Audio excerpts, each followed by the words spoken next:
Going to semifinals game, Green versus Sage, do or die game na to mga idol. At syempre kung sino ang magtatagumpay ay aabante sa semifinals at kung sino naman ang matatalo ay magpupunta ng Boracay. Magre-relax at magpapakondisyon para makabawi sa susunod na season. At dito nga pala yan sa Miraculous Basketball Club. Iilang mga highlights lang nga pala ang inyong masasaksiyan dito sa video na to mga idol. 3 minutes ng buhay nyo nga lang pala ang aking sasayangin dito. Dahil fourth quarter na rin pala nung dumating ako sa game nila. At konting oras na lang din ang natitira mga idol.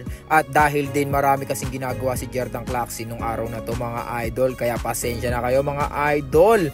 Pero ito ay punong-puno ng malulupit na highlights ng Team Green at Team Sage. Grabe rin naman talaga naging laro nila. Pero naging one-sided ang game mga idol. At nakapanig ngayon sa Team Green.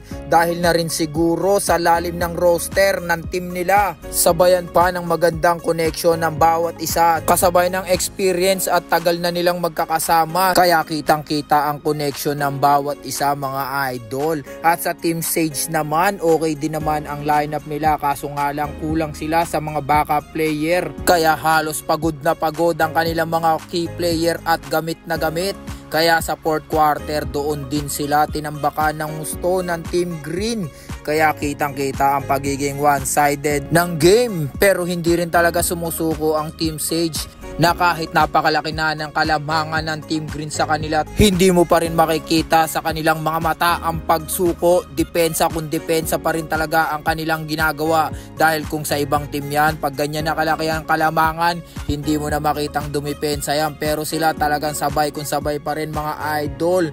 Ipinapakita nila ang puso na gusto nilang magtagumpay at pumunta sa semifinals. Ngunit talagang napakalalim ng roster ng Team Green. Kaya kahit anong gawin at paraan na isipin nila ay talagang nadudurog sila ng Team Green. Dahil halos lahat ng player ng Team Green ay talagang matitindi sa iskoran. Na kahit sino sa kanila ay talagang babantayan mo talaga. Pero saludo si Jordan Clarkson sa napanood niya sa Team Sage na talagang ayaw din nilang magpatalo. Yan ang mga gusto kong team na napapanood din talaga. Na kahit kitang kita ang pagiging underdog nila sa labanan, talagang hindi pa rin sila sumusuko.